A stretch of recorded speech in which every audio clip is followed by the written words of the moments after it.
bunch of journal entries from her back in Camelot, you know, what she saw and how she saw things, and that really, really helped actually a lot. And it was just sitting on my computer doing nothing, but I find it really helpful just as a writing exercise. And that's what I'll do too. If I have a character that I know is in there and I need him or her, but I can't quite figure out who they are, like they're not working, and then that's what I'll do. I'll write in their voice for a little while.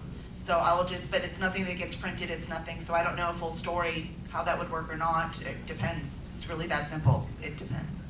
But I do it a lot when I'm trying to figure out a character. You get in their head better. Yeah. So, how many of you take kind of like in like the pantser versus plotter approach, where you have an end goal that you know you want to aim for, and then you have your characters that you like, and then you set them on that path? And how many of you create a character you really like, you spin them around 5 times, take the blindfold off, and ask them if they're going left or right? I didn't want to not have an ending, unlike a certain sea captain guy who just had a show off HBO. But at the same time, I love the idea that it can evolve, right? Because it makes it more germane and it makes it more exciting for me. And like you said, it's excitement, and that comes across on the page. I'm a pastry chef by trade. I have been for 20 years. So my world is very much, it's science, it's precision. You know, you can't have baking soda instead of baking powder. Your recipe's gonna be effed.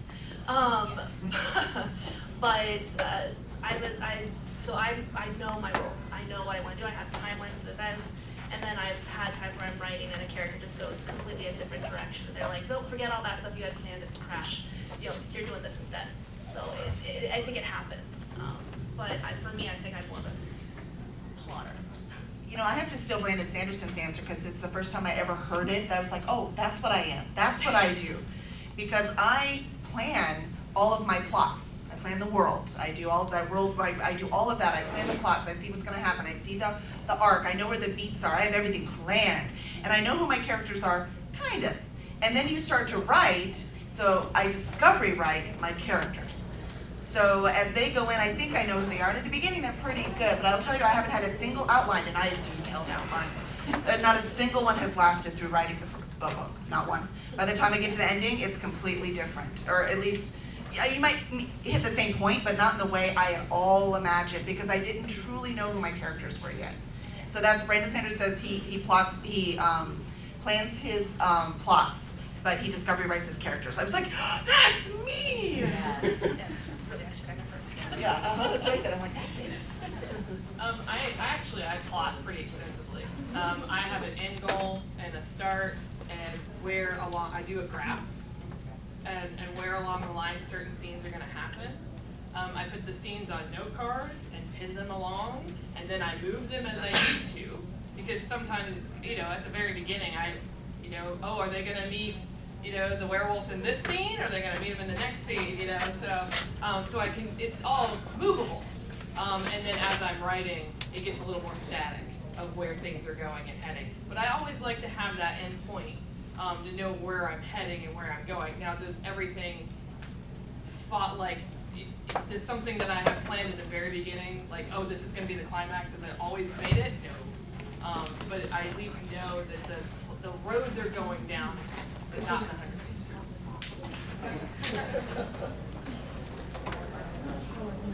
Well, I'm a seat of the pants writer, and I'm sorry. I would love to have some kind of an outline, and I use Scrivener, and there's a view in which you can put your chapters like note cards on a wall, and you can shift them around and everything. And mine are color-coded. Yeah, mine have, I have them color-coded for location and viewpoint character. Yeah. So this is just how nerdy we are. That's right. But I would love to have an outline. I've done academic and journalistic writing, and always, follow those rules. But I'm like Aleron, I'm sorry. Yep. Aleron, in that it's the process of discovery that keeps me going. I am kind of intrigued by what you said about, because my characters shape the plot as I go along. But I can remember reading I don't know if it was a review or something where somebody said, oh, it's obvious that Chima knew every little detail from the very beginning. And I'm like, oh, honey. Wait, you read your reviews? I do sometimes. Brave woman. Yeah, and yeah, I mean, especially when you're writing a series, it would be great to have an outline that you followed, because I'll get into the third book and there's no changing the first two because they're out on the street and you cannot put sticky notes into them, you know. Oh, it would have been great if something different had happened. Do we have any other audience? Yeah. I have a question about worlds. Which is easier, building the world from a globe perspective down, or from a village up to that of the world? Which is easier? For me, I start small and go big. I start with what I do in my mind at the time I think is going to be the main focus, and then as the story expands, as the characters expand, then the world building kind of expands with it. I've always kind of done something simultaneously. Like if I'm going to write a village and I have a character in there that's acting a certain way, it's because he came from this other country and does whatever. But I mean, I think the main point for me when I'm writing is not pigeonholing myself by saying this is the only way it is. Hinting better gives you the opportunity to expand your world if you have a great idea, or if there's just a different direction that you decide to go. In that it depends on which question I start with. So if I start with the what if question, I start big. So I'm making this big world. If I start with the character, I start small. So it depends on where the initial seed of that story came from. And I go small to big as well. Again, I'm always thinking, what do we need to know now? And eventually I'll have a pretty large world built out. For example, for this series, I had to add a map for Carthus, which is where the pirates and dragons are across the sea. Had no need of that in the original series.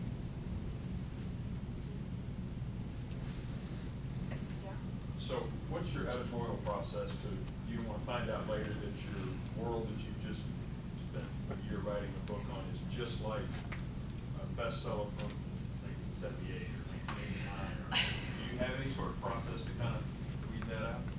I always say that there are no original books, only original voices.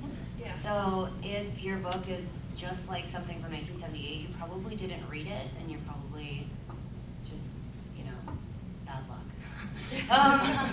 But I just think that your book is not going to be the same, even if it's similar, because there's tropes. People like tropes. Everyone likes the prophecy and the chosen one, and everyone likes dragons who are speaking to you and like helping you save the world, right? So those things might feel similar, but the way you write it is going to be different. Yeah. It's never really been a concern for mine that that it would be like something else. I mean, I think of a lot of weird stuff. Yeah. I love a talking dragon. I love a talking dragon who has Tourette's. Or like a Wolverine who's like, got a thick Latino accent, like, oh man, don't talk. I mean, like throw in something that's like funny and weird and irreverent, and find a way to make it meaningful and enjoyable, and you've added to the common culture and the collective culture that we have, and you've done something great. So. Yeah, I've always wanted a pet dragon like Mushu. That's the Mushu. And when I wrote Dagon, he was my version of Mushu.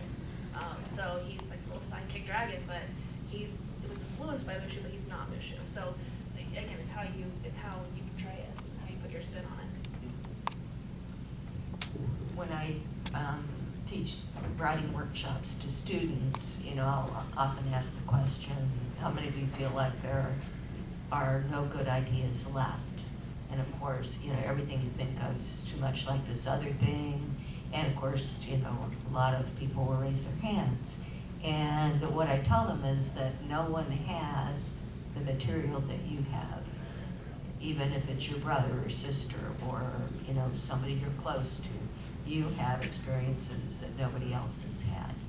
And so you can write a book like no one else's, so never be afraid that you don't have something to offer. And it's similar to what you said, that it's going to be different. If I gave everyone in this room the same plot prompt, you would write all different stories. Yeah. I got a friend do that for anthology. So, anybody have a favorite oh shit moment where you wrote yourself into a corner and broke your role? Wait, favorite, this word you use. Yeah, this was a challenge. It was like, oh my god, I just hosed myself. How am I gonna get out of this? The back button.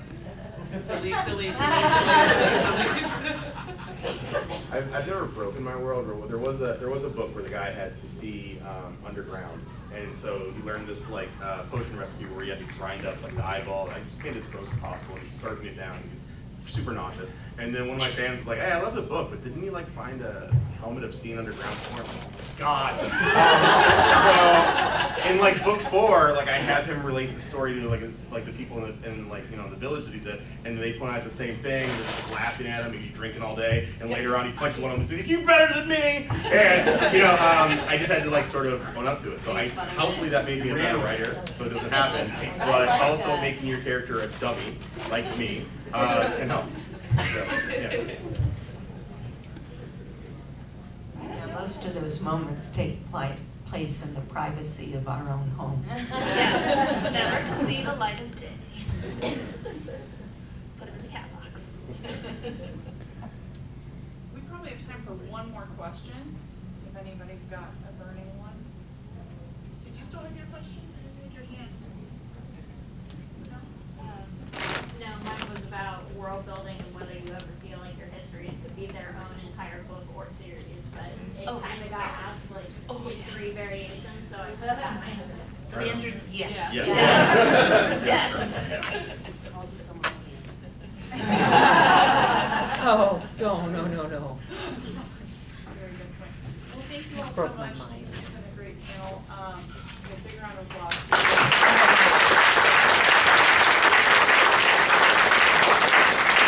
She's a great moderator.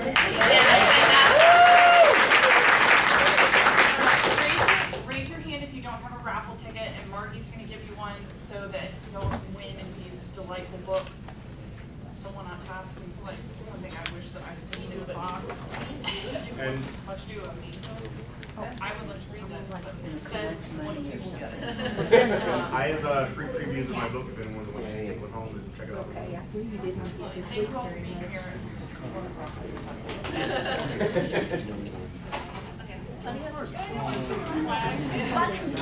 Yes, my books are on for sale as well. I don't want to take the poll. Please come buy them. Yeah, same thing. Yeah, and there's like, I think several people have bookmarks and pins, and then I think we still have room to print wall posters in the back. So, come check it out. Okay, I'm gonna just call numbers until I get rid of books. Okay. 304.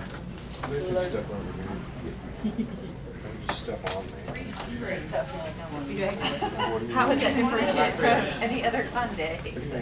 Just, flatten me, I don't care. Whatever you want. 382. Sorry, 282. 345. 278. 302. 347. 353.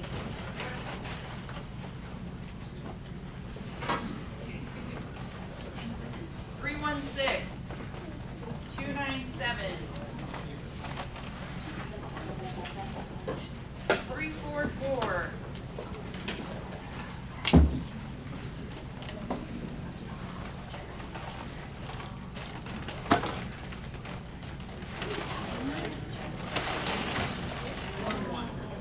270. You are awesome. Thank you. All right, 271.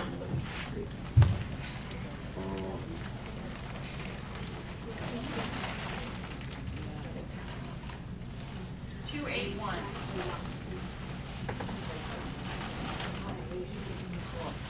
Who wants this book?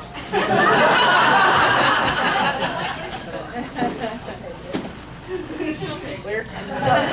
I'm so glad that's not my book.